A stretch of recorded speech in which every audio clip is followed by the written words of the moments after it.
We understand that our in-house analyst, Delia Bodnery, has joined us this morning. Delia, good morning. Good Glad to morning. have you Can on you our hear me? program. Good Yes, good morning. morning. How are you today? Very well. Well, I don't know if you're from the same village like Prince Adeyemi, Adeniji Matthew, but I'm sure that you've been following our program, particularly again, you've been following the Adeyemi saga.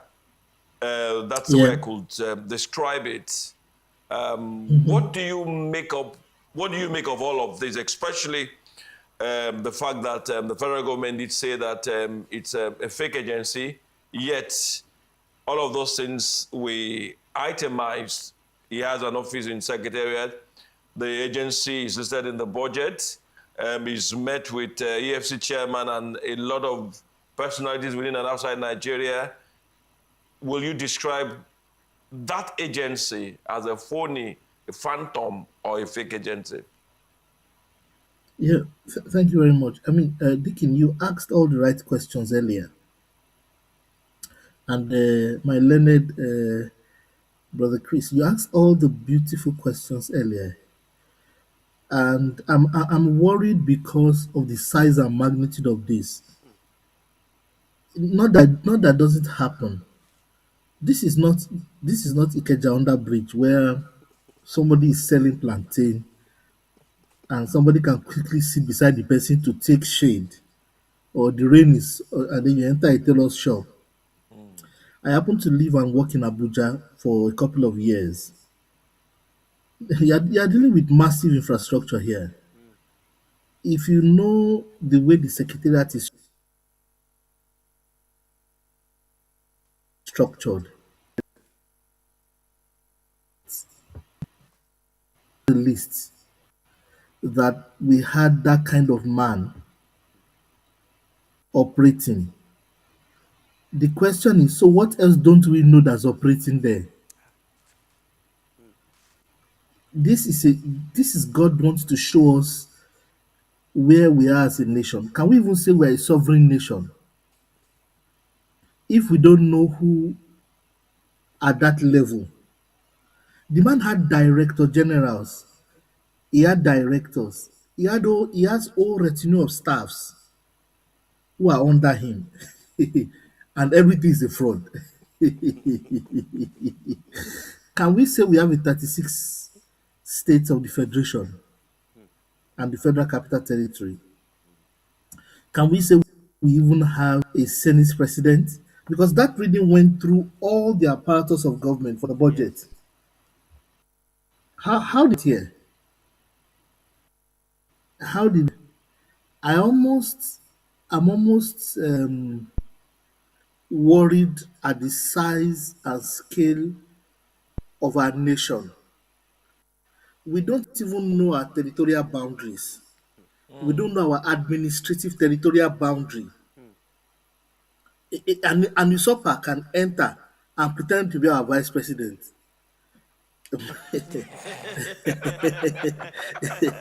those are the kind of Very strong those are the case. kind of disturbing conversations. Those are the kind of disturbing and usurper can usurp and say he's now the deputy senate president. Embarrassingly funny. All the this is a whole new level in what you call the 419, Mm. the traditional fraudulent. This is a textbook case. Wow. The man got an award from EFCC. I don't know whether that image is true. He got an award from EFCC and it was publicized. there are some there are some very humbling, satiric Mr. Bean moments that you are going to be like, what did you say? I mean, you just sit down quietly and you'll be thinking to yourself, you'll be laughing. You can't laugh, you can't cry. It's Doctor. so big. The magnitude of the laughter Yes. and the magnitude of the sadness is equal. Yes. Because of Doctor. this, it's a tragic comedy that is very, very, very heavy. Hello, doctor. Can you hear us? Hello, Yes, sir. yes. Okay. Hello, I can hear You you. know, he made some I can very, hear very you. weighty claims, particularly with the chief of staff. he did say that he paid 400 million and is Yeah. supposed to pay. He paid 400 million in advance. He's supposed to pay another 400 million, 200 million, making A 600 balance. million. Yeah, so as to secure that particular agency. Now, beyond the fact that the chief of staff is still has not made any official statement, don't you think that it also opens up a Pandora's box? For instance, does it mean that most ministers, most appointees are paying to be, that's a major concern. Is this what is being said that has not been said? That these guys, to secure very lucrative positions, they had to pay. Is this a conversation we should be having after this particular very, very interesting incident? My learned brother, very uncomfortable question you are asking. Again, very sad, very comedic, and very tragic at the same time. Look, this is not the first time that this same chief of staff is being accused of this on a grand scale. Some previous people on that scene accused that there's an amount, even if you want to see Mr. President, Wow. just pay the deposit, and this is the rumor on the street for people to have a physical appointment of 5 minutes, 10 minutes. So they go to that space to sell the airtime. The way you've heard MTN airtime. So look, what you're asking is a very deep one. Are we saying that all the positions are available for sale? I mean, somebody once asked me, said, do you ever want to be governor in Nigeria? I said, why? The guy mentioned a physical amount of money. He said that's how much it takes. He said for the most juicy states, you pay plus this. For the weak states, you pay minus that. I'm like, are you sure? There is an amount. If you can pay the price in naira and kobo, maybe there's nothing you will not be able to achieve. Those are the sad realities of our culture. We have weaponized banditry and brigandage to the point that it is now sitting with us right at the senior level. We are getting a litmus test. We are getting when you go to the doctor and they show you how much sugar you have been consuming. And then you see the number and be like, you mean I've been eating sugar? Yeah, you have been eating sugar. That's the way we have become so materialistic that anybody can pretend to be anything. I know the secretariat. Trust me, it's not easy. I worked in that complex. I consulted for parastatals for about 4 5 years. It's not a joke to be inside that place, have an office there. The guy met people. He had 1.3 billion in the budget. I'm very slow to say 80% of the blame sits with the man you were asking. That's the Honorable Bajabi Amila. I'm totally very, very cautious to pin one person because it's not one person. Yes. And by the way, this thing is booming like this only because he didn't pay what's up. If he's paying what's supposed to pay, we will not know. Yes. So greed has become an anti-corruption officer. Wow. Okay, It's greed that brought it out. finally, on this issue, before we go into the issue of the UK, it's obvious that there are some gaps, weaknesses, and a very big challenge to our institution. What is it that we can do going forward to avoid a scandal like this? Because this is obviously a very big scandal. Yeah, I've always been an advocate of visibility as a tool for governance. I think that we should start publishing the organogram of government and how much they collect and who is sitting where. Let there be a website we can see everybody and everybody has access to it. It will shock you how much money is voted for staff audits and to detect ghost workers. And they'll be detecting ghost workers and there's still a ghost in the auditing team. So everybody's eyes be there. Number two is that there are people that should resign. People are still putting infinity cap. This kind of scandal is happening. People are still doing optics. They are still resuming in office. They are still the SGF, the chief of staff, all the people, the head of service, through the line, the accountant general of the federation, the chief auditing officer of the nation, auditor general, that is the Senate, the Senate budget committee. What are they doing? What are they sanitizing? What is the House of Rep committee? What are they doing? Massive resignation. The president needs to make a categorical statement, and I'm watching him. He can't keep quiet. At This is all. big in domestic affairs. Big. It comes at a spokesperson, and there can be no sacred cow because we've been coming for 25 years. Is that why I should cut off our leg? So that's my take on that. Until it becomes fatal, it's going to happen again. And as we speak, sir, this is flash news. As we speak, it's just the one we have caught. Like I said, Grid has become an anti-corruption officer. That there are still agencies like that. It will not be one, it will not be two, it will not be three. Yes. This is my quiet again tragical comedy. It's tragic, it's coming. Very, very funny, yet very sad. It's a very difficult place for the human soul to be. That's my take, sir. Yeah. Okay. We started a conversation, I think, the week before last. What is the situation now with the premiership in the UK, given that they were poised for another prime minister? Is it going to happen anytime soon? Do we have new contestants? And what are the possibilities in the coming days? There's drama each day in Camelot. There's a saying. Hear me? Yes. Am I audible? Yes. We can hear Okay. you. Yes, There's sir. drama. There's drama each day in Camelot. Trust me. Trust me. People are already jostling. In fact, there's something that a social scientist has said, or social scientists know.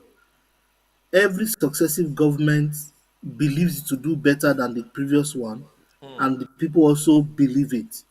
What typically happens is that their hopes are continuously dashed. It's not Kesama is not the first one to go, and will not be the last one to go. Like I said the last time, the British communities are full of propaganda. When you are running government based on propaganda, public opinion, and a lot of lies, and it's not based on the context of proper logic and suasion, you're going to have the kind of thing we are having. Kemi Badenoch is actually very loud now Yes. because it's victory for the right, in quotes. But I'm very keen and interested on how she will do it. Hopefully, just for the sake of the noise that everybody is making, I'm almost going to say, let's even give this person a trial before the term is over. But I know that British politics, most likely, they want to retain and they will appoint someone within the party to take over Yes. for the remaining tenure. I'm totally interested in how things turn out. Maybe the parliament has outdone itself strategic wise. Maybe we need consulting type thinking at that level of government. Today, the politicking and the jostling and the propaganda is more than the content of sound thinking and policy shaping. In between shaping policies and politics is a complex intersection that can derail a nation. Because somebody can shout doesn't mean what they are saying makes sense. Yes. So we have a house that's always shouting and there's popularity jostle and they are big banging table. It doesn't mean what you are saying makes no sense or not. So the weaponization of logic to the point that becomes absurd and is more propaganda dragging the society in a certain direction. It's a big problem. Okay. Let's ask this going final to round the question. Olympics It's perfect. obvious, definitely, that one of the crises will possibly be the succession crisis over there. That's one. But beyond that, what's the implication? First to United Kingdom, then vis-a-vis its relationship, the relationship between that country and other countries. Yeah. One of the good things with the advanced economies. Can you hear me? Am I audible? Yes. Okay. One of the very good things with the advanced economies like the United Kingdom is that there's always some form of systemic stability. At the end of the day, there's an officer of state responsible to do something that so that the nation does not grind to a halt because of political upheavals. It doesn't matter who is in number 10, the trains are going to run, the air is going to run, the systems are going to run. So because of that, there's some safety and some stability. But in terms of political direction, there is a lot because the nation is now fragile from a public opinion standpoint. The public opinion is very fragile.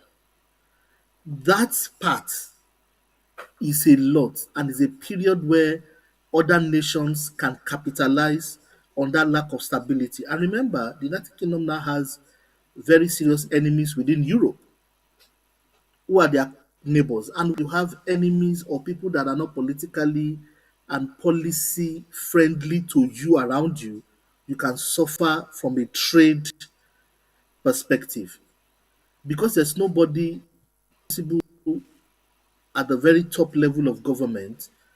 It's a very, very, very uncanny place to be strategically. You can't be without a leader for long.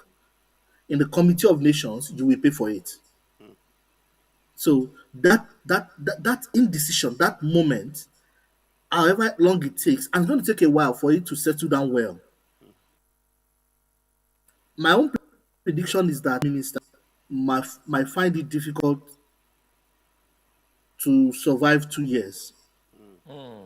Only political genius will survive 2 years from this point. Yeah. Not because they are not intelligent or brilliant, but the nation and the people and the economy are at a very wrong turn. The forces of nature that they are battling with are plenty at once.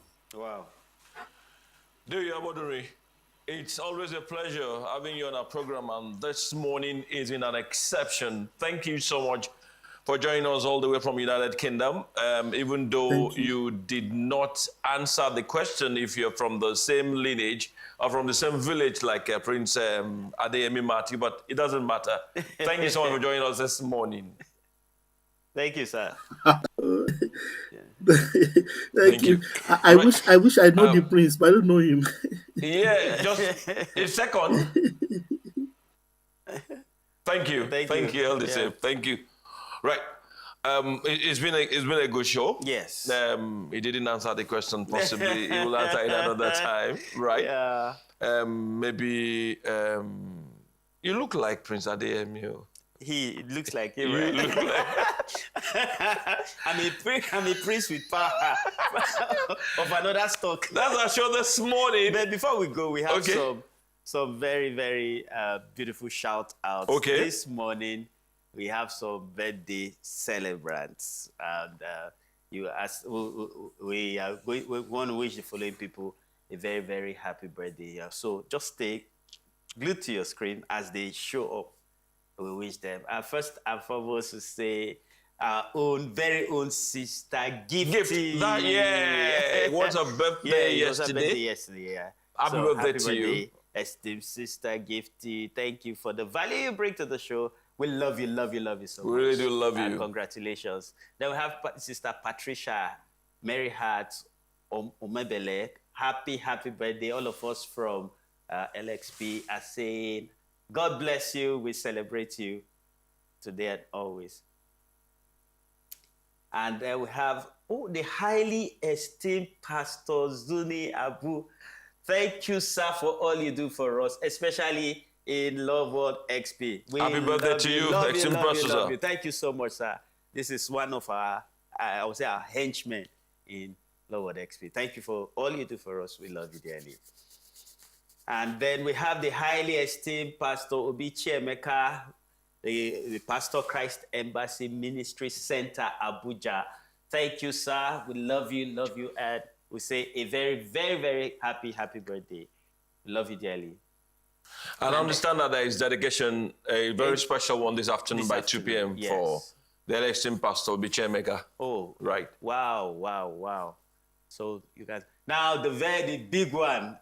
This is I'm alive. Whoa. Hey. The highly esteemed evangelist Eddie Owase, AKA I am alive. Wow. Happy birthday, sir. He's such an ardent follower of our dear man of God. Yeah. And such a huge inspiration. You cannot sit under the ministry of evangelist Eddie Owase, the highly esteemed evangelist Eddie Owase, and not be, I want to use the right word, not be addicted to the ministry of our man of God. We love you so much, sir. Thank you for being such a huge inspiration. Thank you for being an ardent follower of our dear man of God, Pastor Chris. You've shown us how to follow in your life, in your conduct, even in your speech. We just want to say thank you. We love you so much.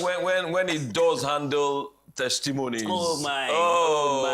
I still look forward to the healing streams. Yeah, if you think like you're done with that, wait for the next one. Wow, we love you so much, sir. We really love you, sir. Birthday. Thank you so much, sir. Happy birthday. Yes, that's all. Yes, that's not your birthday today. No, it's not mine. Yeah, that's our bit this morning. The terrific, triumphant Tuesday edition of the award-winning Morning Flight in the award-winning Station Love World XP, where there is a convergence of it and entertainment. We'll be here again tomorrow, bigger, better, fresher, and stronger. Yeah. My name is Shegun, with a surname that has a brother, Adebo Wale. And my name is Christopher Siobe, the custodian of the CFO of the entire universe. And we'll see you tomorrow. Bye. Bright and early. Bye for now.